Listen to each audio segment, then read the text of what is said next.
So Juana asked me to come in for a couple minutes to give you an update on the research activities in the trauma unit. So I do not only research in the trauma unit, but in the surgical ICU and the burn unit as well. But I won't bore you with all that. I'll just kind of focus on things that could affect you in trauma. So we only have 2 active research studies in trauma at this moment. One of them is a simple blood collection study where the trauma doctors are just collecting blood as soon as the patient rolls in the door. And they're looking at the expression of a particular gene over the course of time. The gene they're looking at is found on neutrophils and basophils. And they just want to see if it's expressed or not during the course of the patient's hospitalization. So it's typically expressed right after significant polytrauma or burns. And then it typically tapers off over the course as people heal, but can also be expressed again when people go septic, have a blood transfusion or surgery. So they're just kind of tracking that. So for trauma nurses, all I'm really doing is taking off about 10 mLs of blood off the existing femstick. And that's it. Nothing else to do on that particular study. For those of you that are in the ICU as well, we collect blood about once a week through an existing IV for the same study. So that's about it for that one. Is that for every patient? Not for every patient, I'm sorry. So enrollment criteria for this one, we're looking for significant trauma, polytrauma.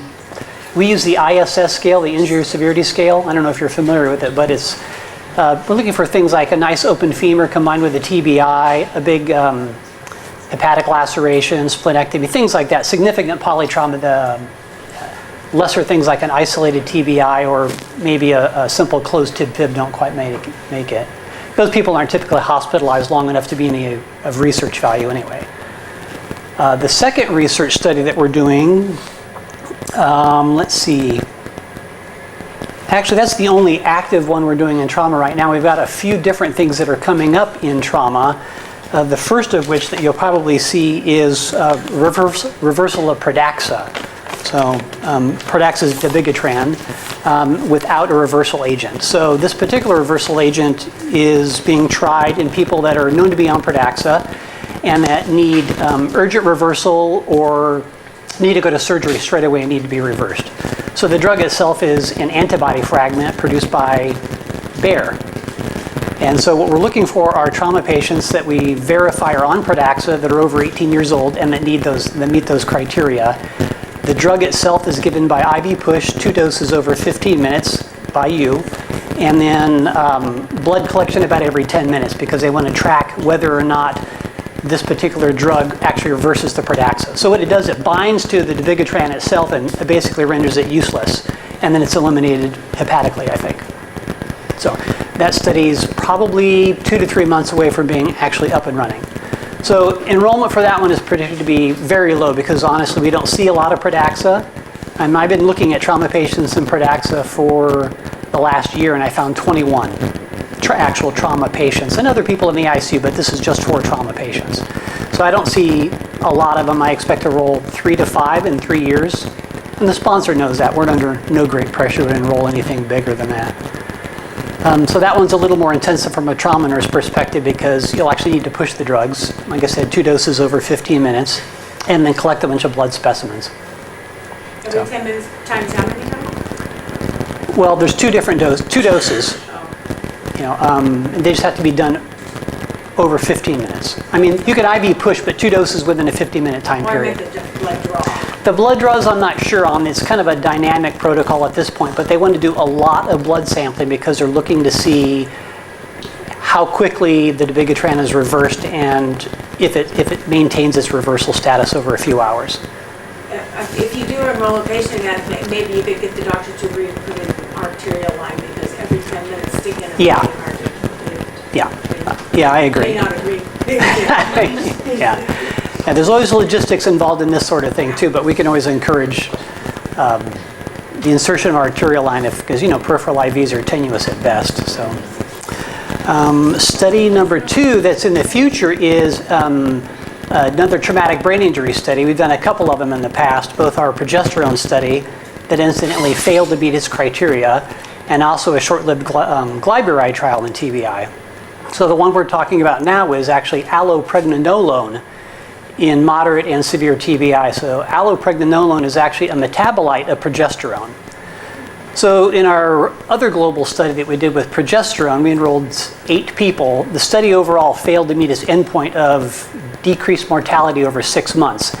And although progesterone was thought to work for TBI, we weren't able to give it in a big enough dose to be therapeutic. They think the real workhorse of progesterone is the metabolite allopregnenolone. So UC Davis and the Department of Defense is funding this, designed this particular study to just give the allopregnenolone, the metabolite, over 5 days for people with TBI. And so this is basically, for those of you that remember or had an enrolled patient progesterone, it's almost an identical study. We're just substituting progesterone for allopregnenolone. That's essentially it. So these people don't, they have to be consented, randomized, and have study drug on board within 8 hours of injury. So that's a big problem for me as a coordinator because it typically happens at 2 in the morning. I need to get a phone call, come in here, find consent, and make the drug available for the nurse to give to the patient by 8 hours. So, but these people are typically, like I said, moderate and severe TBI, so they'll be in the ICU, and the drug's given via IV continuously for 5 days. No extra CTs, no extra MRIs, no extra real procedures, just some standard blood collections. And I can use the things that you guys do at 0200 anyway. So that study should be up and running probably January or February of next year. And I don't know if you're interested in this one, but this one is not for trauma. This is not trauma specific, but Dr. Doucette, the director of the ICU, is doing an inhaled amikacin study. So this inhaled amikacin is, our friend amikacin typically given IV.